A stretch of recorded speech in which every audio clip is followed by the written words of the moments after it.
This might be my favorite quote from Ra Uru Hu, the founder of the Human Design System. The Human Design System is not a belief system. It does not require that you believe in anything. It does not require that you believe in me, meaning Ra.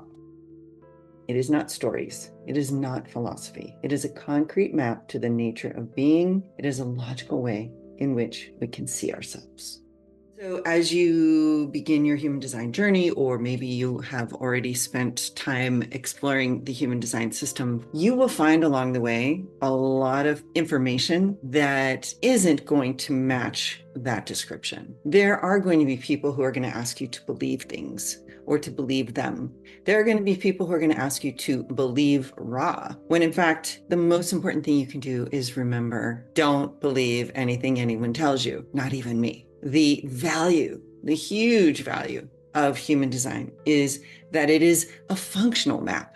So just like a map of a place, if it's accurate, if it's useful, if it contains consistent, reliable information, if it contains multiple kinds of information, then it's actually going to be useful when you go to visit that territory. And so human design as a map of you and the way you receive the world and the way you engage with the world, the more accurate it is, the more success you're going to experience in being who you are and in relying on this map called human design. So when you look at your chart, the most important things you are going to look at are your type, the type strategy, your authority, your profile, and all of the whiteness in your design. It's also really valuable to see what's colored in. However, I recommend start looking at the whiteness first. Learn what's there, what it means, and how it's influencing you. All right, so let's start with type. You're either going to have a type called a manifestor, a generator, a projector, or a reflector. Now, generators have subcategories. There can be a pure manifesting generator. There can be a generator with manifesting capacity. And then there is what's called a pure generator. Likewise, there are 3 subcategories for projectors. There's the classic projector, the mental projector, and the energy projector. So regardless of those subcategories, you are always going to come back to one of those main 4 types in terms of understanding yourself, understanding the correct way that you're here to allow the world to come into you or not, and the way you are here to engage with the world and be who you are and express yourself. And that's because your type is actually a label that describes the quality and kind and extent of definition in your chart. So when you look at your chart, you'll see those 9 centers. And when you look at those shapes, some of them will be white, some of them will be colored in. For the rare person, all of them will be colored in. For the other end of the spectrum, that rare person, none of them will be colored in.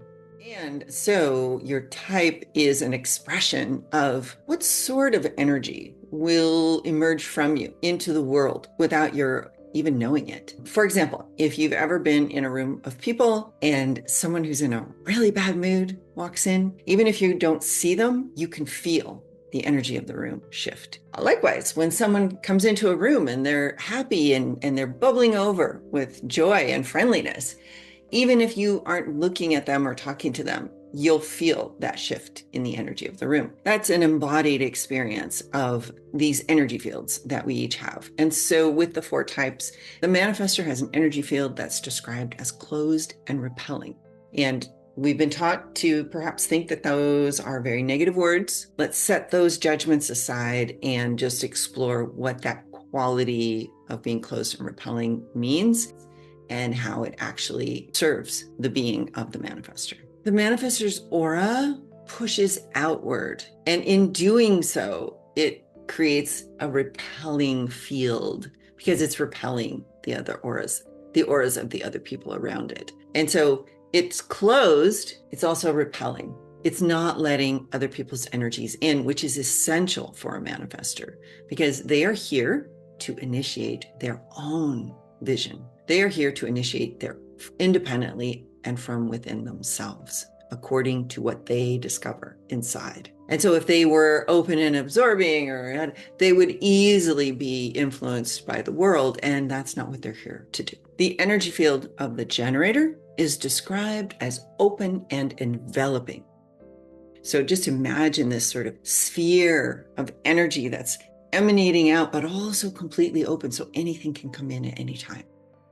For the projector, the energy field is described as being focused and absorbing.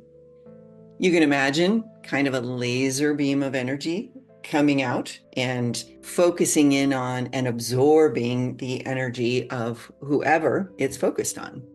And so that structure of the aura affects how the projector receives the world and how they engage with it, how they send their energy out into the world. And then we have the reflector.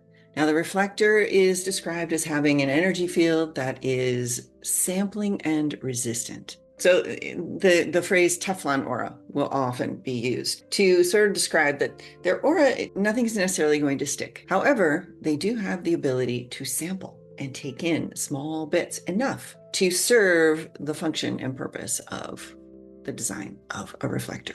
Now, this energy field, which in human design they call an aura, emerges from what sort of definition you have in your body graph. So do you have centers colored in? Do you have no centers colored in? For example, the reflector will have no centers colored in. And despite that seeming to make them completely open and vulnerable to the world, what it does instead is create this resistant and sampling aura. It also creates a dynamic where they are much more guided and influenced by the external program, the external transits of life, as opposed to any one individual that's right in front of them. The manifestor, that closed repelling aura, that results from them having no definition in their sacral center, but they will have some definition from one of the motor centers to the throat, and it will either be directly to the throat or it will wind its way through indirectly. But one of those motor centers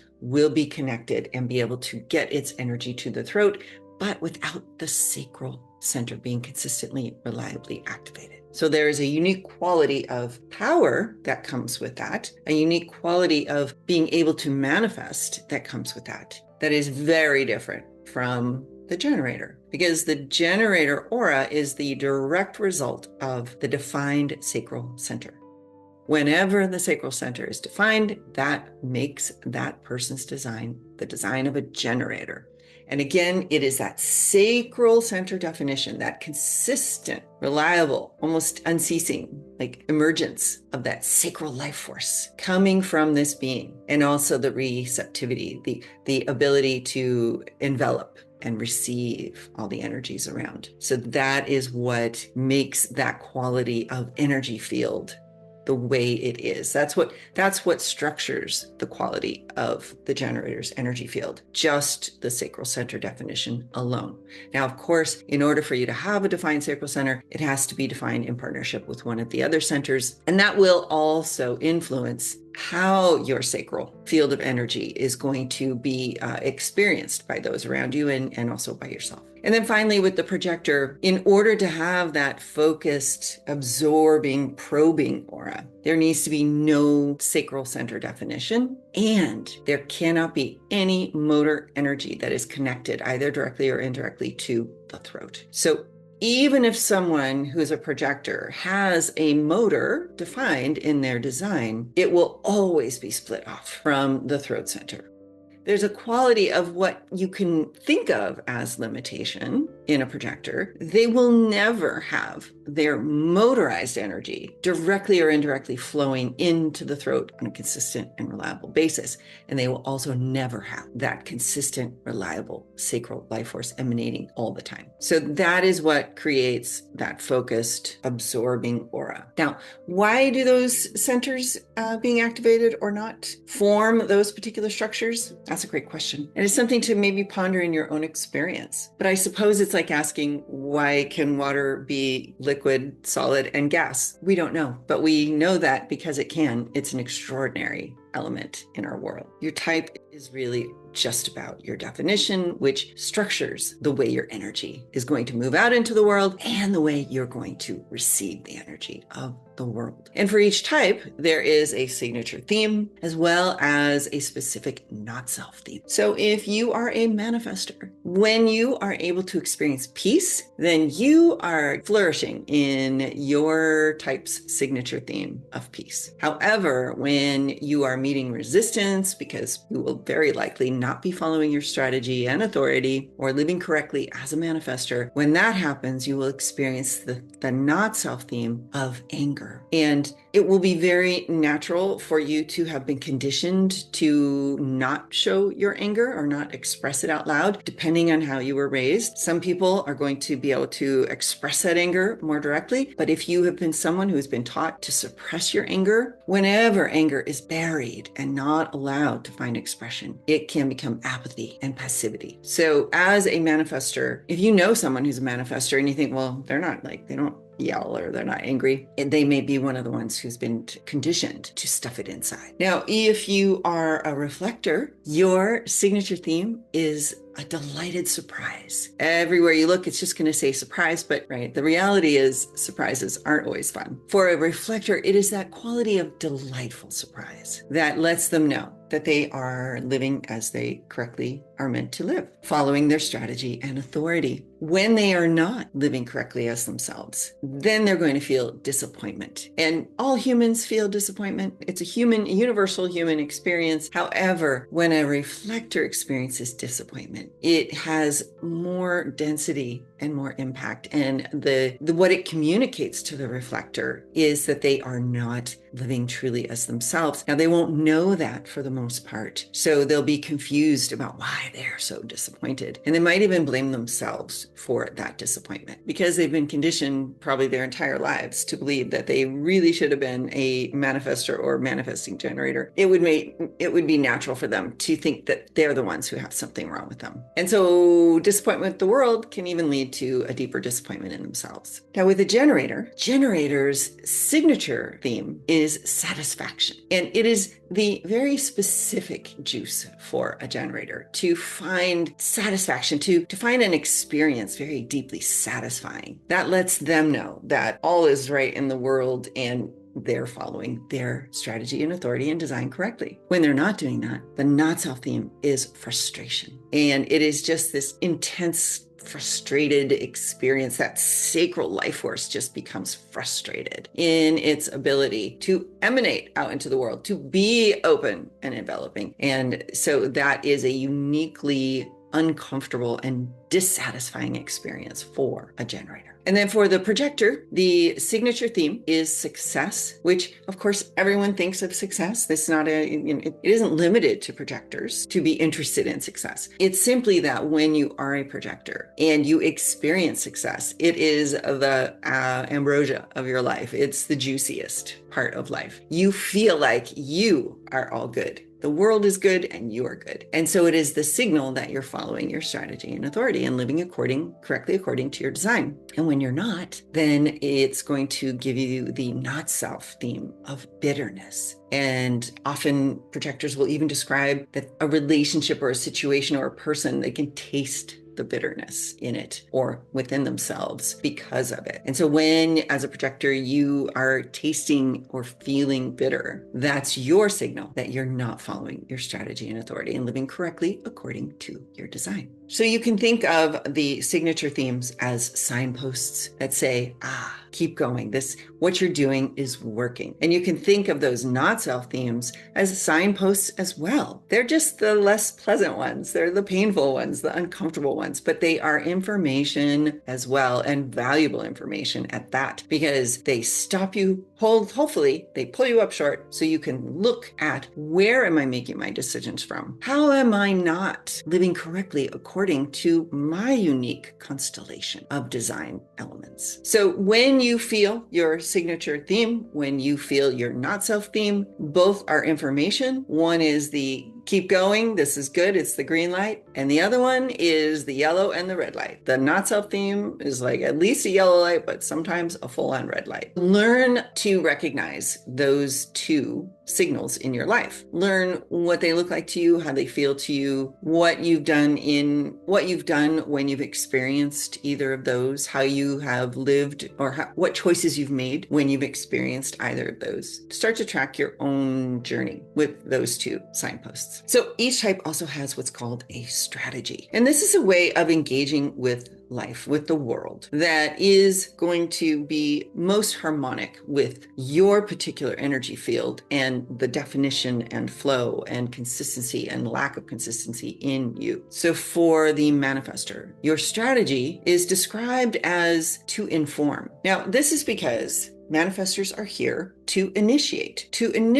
in a way that's going to create an impact. So you are here to have something arise within you, just simply purely from within you, not in response to anything out in the world, but just you wake up and you know this is the impact you're here to make. And you're ready to make that impact. You're ready to take whatever actions are going to create that impact for you. The strategy of informing is not particularly like a biological strategy or an internal strategy in that sense. What it is an intelligence that you can develop about your own manifestor nature. The more often you understand and have clarity about who is going to be impacted by your actions, and your ability to communicate with them are going to allow you to meet less resistance and have your impact actually manifest in the way that you have within you the desire to have it manifest as. And so you can also think of this as you're checking in to see, are these people or this person who's going to be impacted by my action, are they bought in? Do I have their buy-in here? Now, as a manifestor, you don't need people's buy-in, but for your own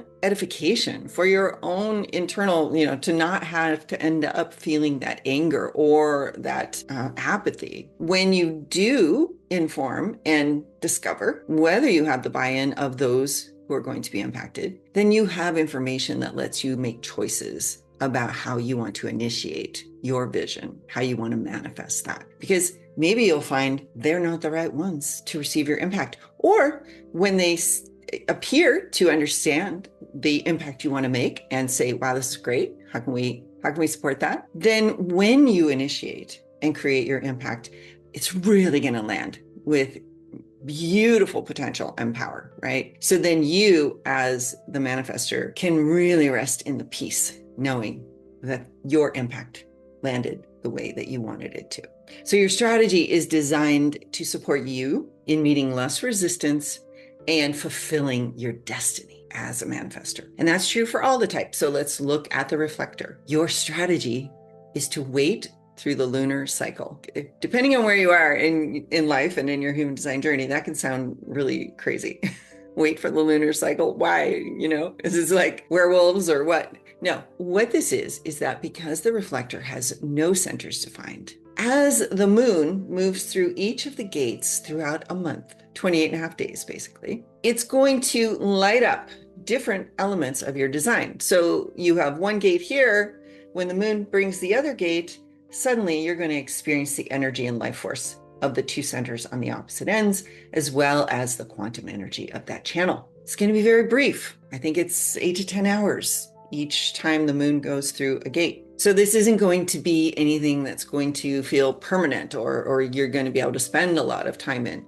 So this is why for the reflector, to be able to look at those lunar activations, see where your centers become lit up through that moon's movement through each of the gates within a month, you can start to notice what energies are you experiencing in your body. Because one day you're going to have a manifesting channel lit up, perhaps, and suddenly you're going to feel the energy to make an impact, right? But 10 hours later, you might have a projected channel activated. And in that case, what you're feeling inside you will need to be recognized and invited. Or maybe you're going to have a generator channel activated at a certain time during that month. And suddenly you're going to have loads of energy to just do. So the reflector, who appears to have no design at all, or no fixed definition at all, has what's more accurately described as a fluid moving definition. And when you can watch the moon activate the different elements of your design over the course of the moon cycle, and you do this often enough as a reflector, then you begin to understand your own inner tides, right? The moon moves the oceans of the earth, creating the tides. Well, you can think of it in the same way with you. That moon is moving a tide here, and it's bringing energy to these two centers, or it's moving the tide, the ocean over here, and the tide comes in here, and that's where you're going to experience the energy of those two centers. And it is this tidal force that is going to reveal to you all of the qualities of your design, but you experience them over time rather than someone who has it set and it's there all the time. So it can feel very limiting for reflectors. However, it's very simple to start following the moon's movement through your gates and to watch these transits and to learn to understand, what do those channels and those gates, what kind of energy do they bring to me? And as you begin to take in and learn these unique and beautiful aspects of yourself, then you can begin to understand how to employ your strategy of waiting for the lunar cycle. And it's also really only for large life decisions, right? You're not going to wait a lunar cycle to decide what to have for breakfast.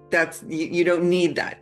This is, am I going to enter this career? Am I going to buy this house? Am I going to marry this person, right? Whatever it may be, the big decisions in life are going to be much more going to give you that sense of delighted surprise when you have allowed the different parts of you to be fully present to your conscious awareness, so that you can observe the entire ecosystem, really, of your life and your place in it. And when it's not the big life decisions, the key for reflectors is to look around and see, are you being respected? Are you receiving respect? And if you are, then you'll know that you're in the right environment, and therefore you will be with the right people. And if you're not being respected or feeling respect, then that is an indication that you may have ended up in the wrong environment and you're with the wrong people. And so you can start to consult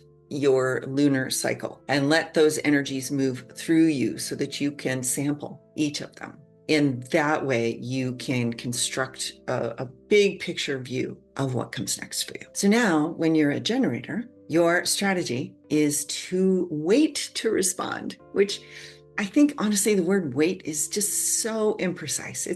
I'm not even sure it's useful. Generators are not waiting for somebody to like tap them on the shoulder and say, hey, go do this. The waiting is the sense of, what is your sacral center telling you? You're really waiting to go, oh, there's that sacral. Now, you may not have your sacral center as your authority. You may have your emotional center as your authority. But either way, your sacral has something to say about what's happening.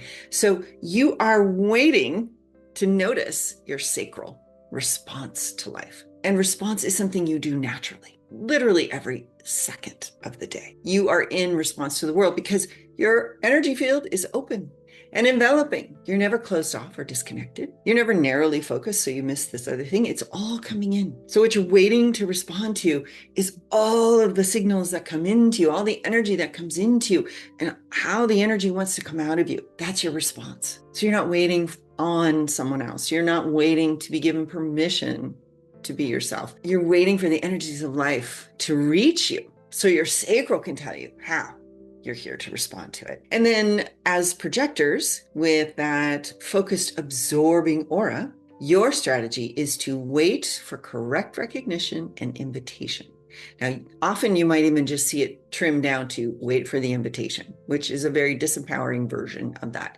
Even waiting for a recognition and invitation is not as empowering as is correct for a projector. Rather than being this powerless, helpless, I have to wait for somebody to tap on my shoulder and say, hey, I really see you, come do this with me. That's not what's happening. What projectors have the power to do is to recognize when someone is actually correctly recognizing them. So it's really about, oh, do they see me? Do they get me? And if they do, oh, lovely. Let's see. Okay, now I feel like, yes, they get me. They understand me. They see me. They recognize me uniquely for who I am. Therefore, if they invite me for projectors, it's the four most important areas of life, right? Who to bond with, who to love, where to live, and what career to engage in. And so if you're invited in any of those four areas by someone who is, gets you, understands you, sees you, really sees you, then that invitation will feel like it has the correct energy for you to engage with, to say yes to, and to bring your gifts that are unique and specific as a projector to that particular situation. Because as a projector, you will be recognized and invited a lot, but not necessarily for what is actually correct for you. You may have gifts that other people see and like and want to draw from, but that doesn't mean it's going to fully enliven you or fill you with vitality, right? And so it's your job as a projector and your privilege, really, to be able to say no to any kind of recognition and invitation that don't really fill you up with life force. And when you learn how to do that, then you will find yourself experiencing bitterness less and less and less. And the other thing that's really important for projectors to learn is that even if an invitation feels very correct because you've been fully recognized for all the things that are really about who you are, all invitations are time bound. So an invitation can change or end, frankly, at any moment. And that might sound very like risky or scary or destabilizing, or why can't things be more, trustworthy? When in fact, what it means is that you have the privilege and the power to check. I'm having a meeting with this person. A month ago when they invited me to collaborate on this project, the recognition felt correct and the invitation felt correct. My life force energy was enlivened. It was all a yes. And at each step along the way, you can check to see, do I still feel correctly recognized? Do I still feel correctly invited? Am I still feeling that vitality and enlivenment filling me up? Because that's the quality of success. Or am I starting to experience bitterness?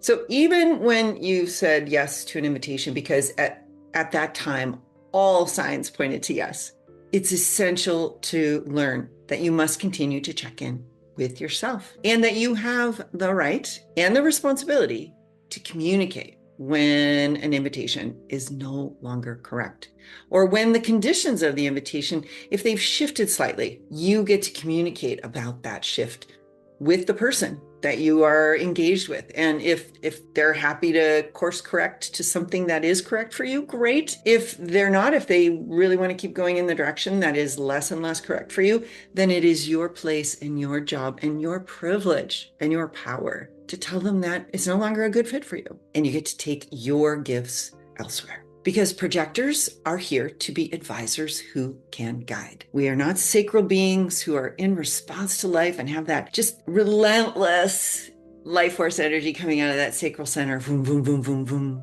Or those manifestors who have that motorized energy straight to the throat, or indirectly through the throat, but getting to the throat without any gaps. They are here to manifest. As a reflector, your unique structure of your energy field and your constellation of gifts makes you someone who can be relied upon to accurately let us all know if the environment we're in is healthy. And often it will just be because they're feeling unhealthy and they don't even realize it's the environment making them unhealthy. So if they aren't at a point yet where they can identify and recognize their gifts as a reflector, but you notice a reflector around you who's sad or angry or sick or has no energy or feels disappointed with the world or themselves, then that gives you some information about the environment you're in.